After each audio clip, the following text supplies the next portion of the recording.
Chapter 66, Emotional Needs. Reason for existence. God's law is the law of love. He has surrounded you with beauty to teach you that you are not placed on earth merely to delve for self, to dig and build, to toil and spin, but to make life bright and joyous and beautiful with the love of Christ, like the flowers, to gladden other lives by the ministry of love. Love satisfies inner need. Love must be the principle of action. Love is the underlying principle of God's government in heaven and earth, and it must be the foundation of the Christian's character. This alone can make and keep him steadfast. This alone can enable him to withstand trial and temptation. Cultivate love. Love for God and love for one another is to be cultivated, for it is as precious as gold. We need now to make the very best representation of the character of pure and undefiled religion, which, both in its nature and its requirements, is the opposite of selfishness. Love like that which Christ exemplified is incomparable. It is above gold or silver or precious stones in value. The love that Christ possessed is to be prayed for and sought for. The Christian who possesses it bears a character above all human infirmities. All need love.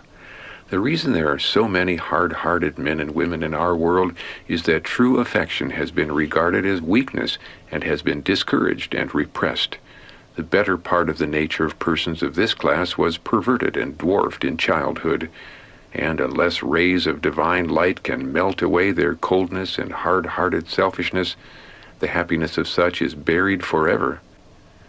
If we would have tender hearts, such as Jesus had when he was upon the earth, and sanctified sympathy, such as the angels have for sinful mortals, we must cultivate the sympathies of childhood, which are simplicity itself. Heart a wellspring of love. Neither brother nor sister Kay has an experience in sacrificing for the truth, in being rich in good works, laying up their treasures in heaven. Their sympathy, care, and patience have not been called into exercise by dependent, loving children. They have consulted their own selfish convenience. Their hearts have not been a wellspring sending forth the living streams of tenderness and affection. In blessing others by kindly words of love and acts of mercy and benevolence, they would realize a blessing themselves. They have been too narrow in their sphere of usefulness. Love of self destroys peace. It is the love of self that destroys our peace. While self is all alive, we stand ready continually to guard it from mortification and insult, but when we are dead and our life is hid with Christ in God, we shall not take neglects or slights to heart. We shall be deaf to reproach and blind to scorn and insult. Love suffereth long and is kind. Love envieth not. Love vaunteth not itself, is not puffed up, doth not behave itself unseemly, seeketh not its own, is not provoked, taketh not account of evil, rejoiceth not in unrighteousness, but rejoiceth with the truth, beareth all things, believeth all things, hopeth all things, endureth all things. Love never faileth. 1 Corinthians chapter 13, verses 4 through 8, Revised Version. Security founded on right thinking. We need a constant sense of the ennobling power of pure thoughts. The only security for any soul is right thinking. As a man thinketh in his heart, so is he. Proverbs chapter 23, verse 7. The power of self-restraint strengthens by exercise. That which at first seems difficult, by constant repetition grows easy, until right thoughts and actions become habitual. If we will, we may turn away from all that is cheap and inferior, and rise to a high standard. We may be respected by men and beloved of God. Lack of affection depraves. The Lord presented before Israel the results of holding communion with evil spirits in the abominations of the Canaanites. They were without affection, idolaters, adulterers, murderers, and abominable by every corrupt thought and revolting practice. Fruit of malice is death. Note, see chapter 57, Hatred and Revenge. The spirit of hatred and revenge originated with Satan, and it led him to put to death the Son of God. Whoever cherishes malice or unkindness is cherishing the same spirit, and its fruit will be unto death. In the revengeful thought, the evil deed lies enfolded, as the plant in the seed. Whosoever hateth his brother is a murderer, and ye know that no murderer hath eternal life abiding in him. 1 John chapter 3, verse 15. The need for association. Many might be kept from sinful influences if they were surrounded with good associations and had words of kindness and love spoken to them. Natural to seek companionship. It is natural to seek companionship. Everyone will find companions or make them, and just in proportion to the strength of the friendship will be the amount of influence which friends will exert over one another for good or for evil. All will have associates and will influence and be influenced in their turn. The link is a mysterious one which binds human hearts together so that the feelings, tastes, and principles of two individuals are closely blended. One catches the spirit and copies the ways and acts of the other. As wax retains the figure of the seal, so the mind retains the impression produced by intercourse and association. The influence may be unconscious, yet it is no less powerful. Man formed for companionship. The Lord formed man for companionship, and he designs that we shall be imbued with the kind, loving nature of Christ, and shall through association be bound together in close relationship as children of God, doing work for time and for eternity. Pride destroys fellowship. They, that is Christ's enemies, saw that the majesty and purity and beauty of the truth, with its deep and gentle influence, was taking firm hold upon many minds. He was tearing down the partition wall that had been so flattering to their pride and exclusiveness, and they feared that, if permitted, he would draw the people entirely away from them. Therefore they followed him with determined hostility, hoping to find some occasion for bringing him into disfavor with the multitudes, and thus enabling the Sanhedrin to secure his condemnation and death. Company and character. It has been truly said, "Show me your company, and I will show you your character." The youth fail to realize how sensibly both their character and their reputation are affected by their choice of associates. One seeks the company of those whose tastes and habits and practices are congenial. He who prefers the society of the ignorant and vicious to that of the wise and good shows that his own character is defective. His tastes and habits may at first be altogether dissimilar to the tastes and habits of those whose company he seeks, but as he mingles with this class, his thoughts and feelings change. He sacrifices right principles and insensibly, yet unavoidably, sinks to the level of his companions. As a stream always partakes of the property of the soil through which it runs, so the principles and habits of youth invariably become tinctured with the character of the company in which they mingle.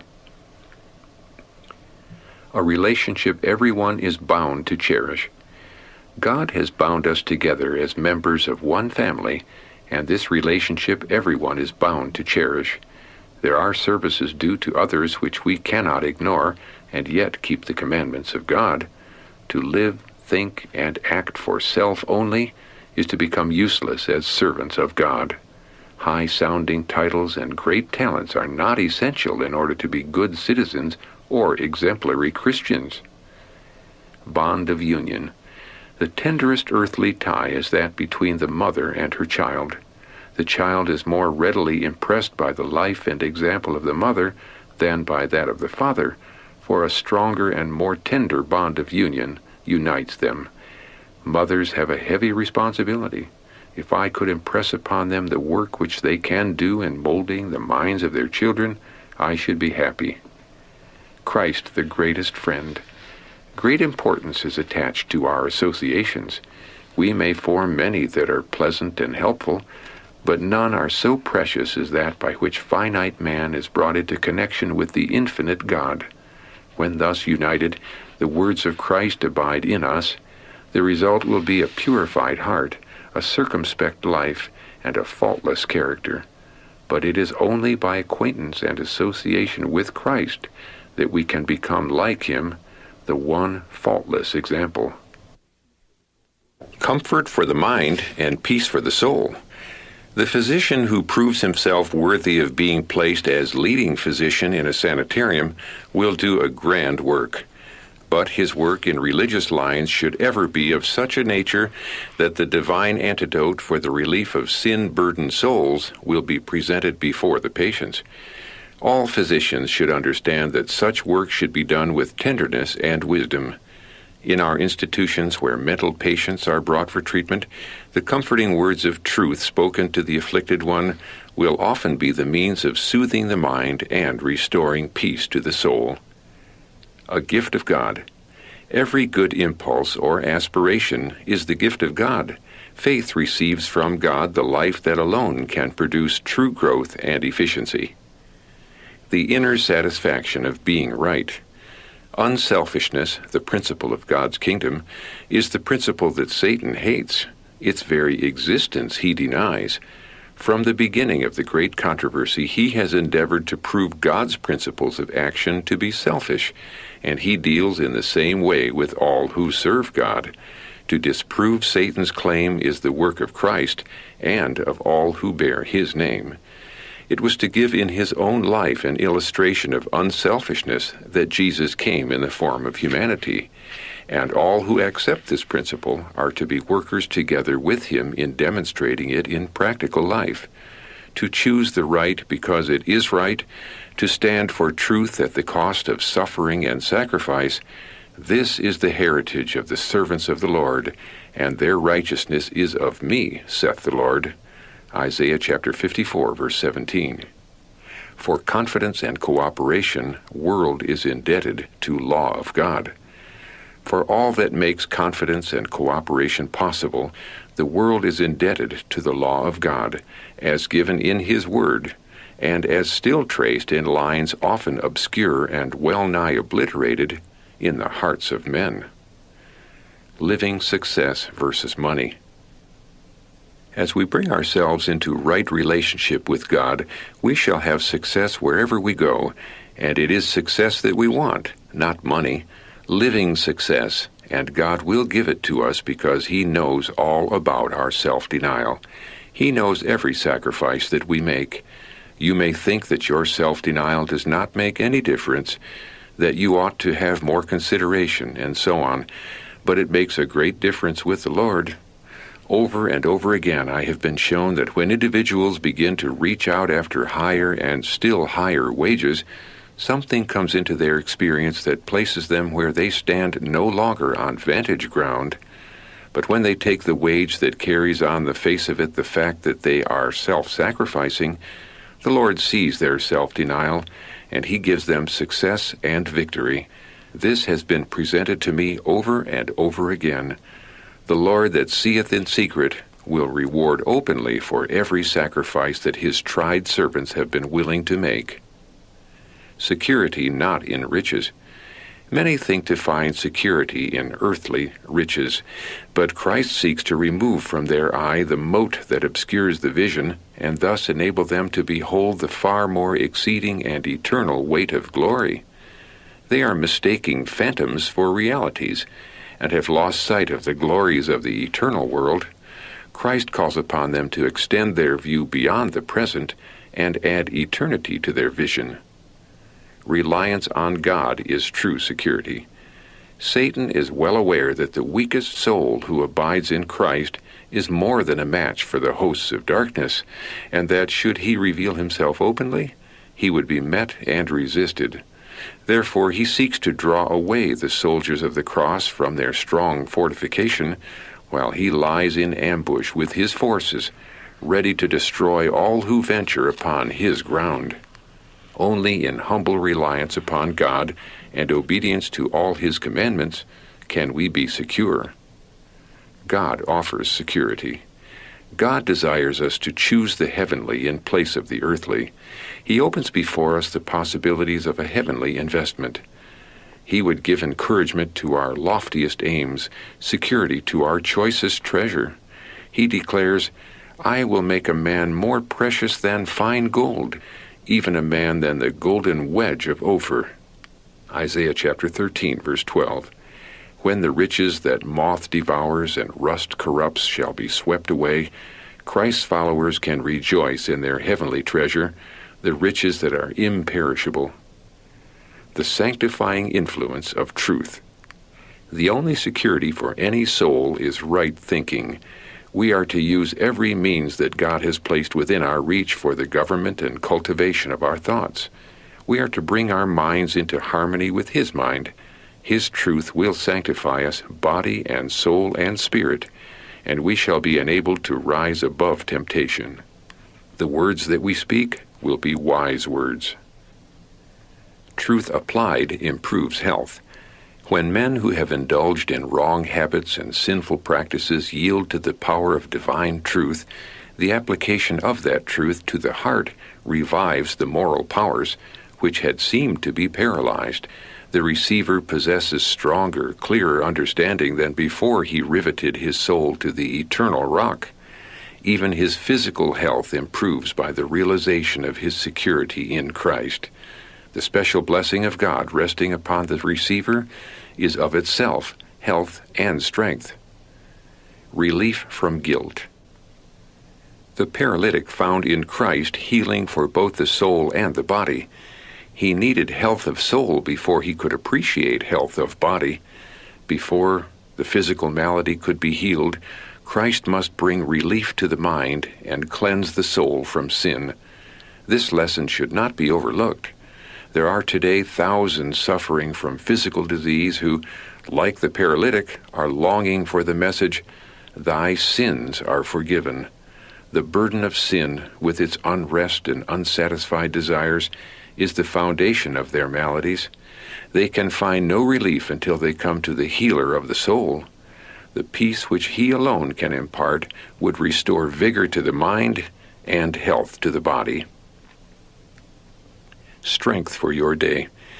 Angels, who will do for you what you cannot do for yourselves, are waiting for your cooperation. They are waiting for you to respond to the drawing of Christ. Draw nigh to God and to one another. By desire, by silent prayer, by resistance of satanic agencies, put your will on the side of God's will.